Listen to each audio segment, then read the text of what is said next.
Okay, let's unpack this. We're taking a deep dive today into, well, the really fascinating way client-advisor relationships are changing in finance. There's been this really significant shift away from that old commission-based model. That's absolutely right. The new thing you're probably seeing more and more is the fee-based account. So instead of paying for each trade, services get bundled together, the advisor's fee, usually based on the assets they manage for you. Ah, And while they often started with high net worth clients, honestly, the transparency, the value, hmm it's appealing across the board. So what is it the clients are asking for? What's really driving this big change? It's more than just picking stocks, I gather. Oh, much more. Clients are looking for, comprehensive wealth management. Think beyond just the investments. Risk management, maybe estate planning, debt strategies, insurance needs, retirement planning. It's holistic. Right, the bigger picture. Exactly. Yeah, And they want payment tied to performance. So the advisor wins when you win. It aligns interests. that makes sense. Mm. And the transparency? Yeah, clear fee disclosure right on your statements. That really helps build trust. You know exactly what you're paying for. That alignment does sound pretty compelling. So for our listener, what are the main advantages of going this fee-based route? Well, the advisor can offer that broader range of services we talked about, full financial planning, wealth management, and crucially, they can recommend investments, securities, mutual funds without worrying about a commission bias. So it potentially opens up more options. It often does, yes. Better access, potentially better diversification for you. Okay, but like any model, there must be some nuances, downsides maybe, situations where it might not be the best fit. Absolutely. Look, if you're mostly a buy and hold investor doing very few trades, you might find the bundled fee is actually, well, maybe more than paying for those few trades separately. Okay, that's a fair point. And some accounts might have limits on the number of trades included.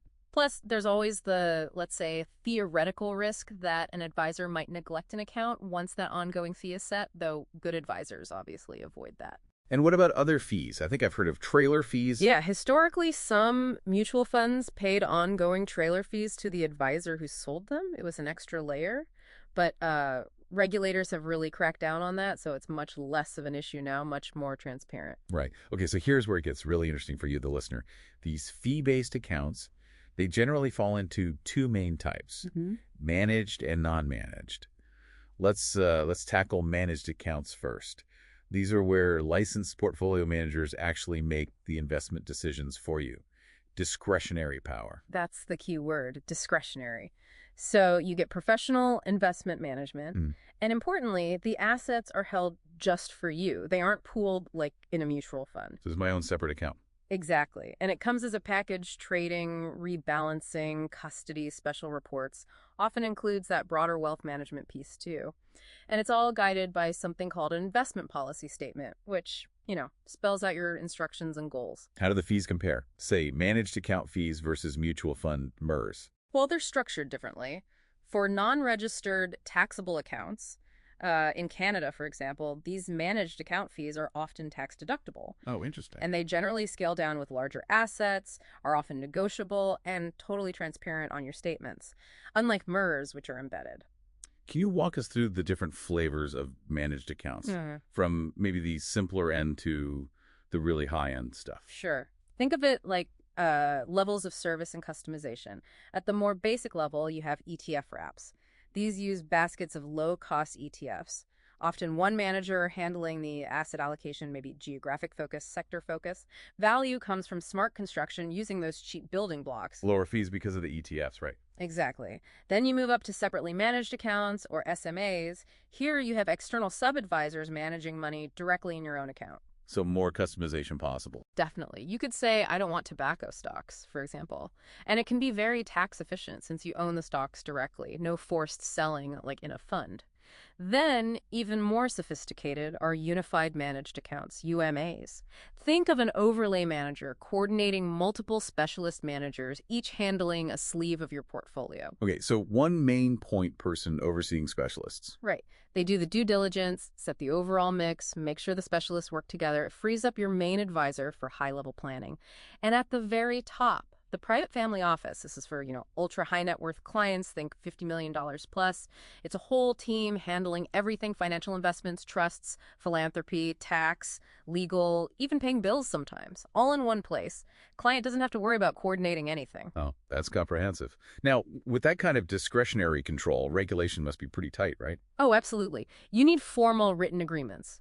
Dealers need regulatory approval, like from CIRO here in Canada. Supervisors do quarterly reviews. Clear rules for ending the relationship, too. It's tightly controlled. Okay, that makes sense. Now let's pivot to the other category, non-managed fee-based accounts.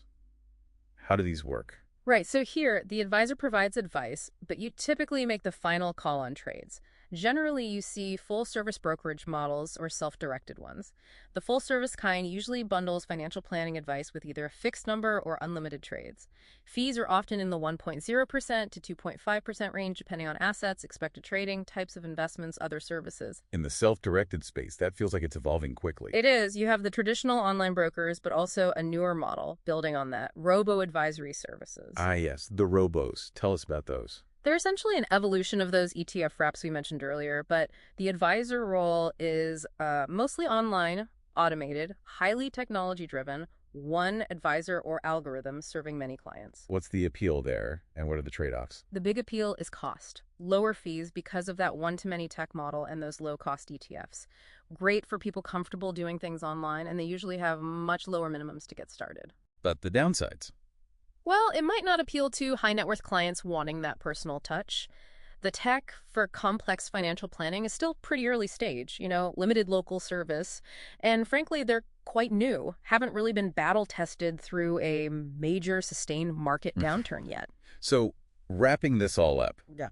what's the bottom line for you, our listener? We've covered this wide spectrum of fee-based models that have really changed the game. Yeah, I think the big takeaway connecting it all is that the right fee-based account can offer huge benefits. You get tailored services, transparency, that crucial alignment of interests. But, and this is key, you really need to understand the specifics. What's included, what's not? How does the fee actually work for your situation? We've definitely covered a lot of ground. Hopefully this deep dive gives you, the learner, a bit of a shortcut to navigating this complex world. Really think about what you need. How much professional oversight? How much customization? What services bundled together make sense for your goals, your comfort level? Maybe the next time you look at your investments, you'll ask, which of these models truly serves my needs? And, critically, am I getting genuine value for the fees I'm paying? Something to really consider.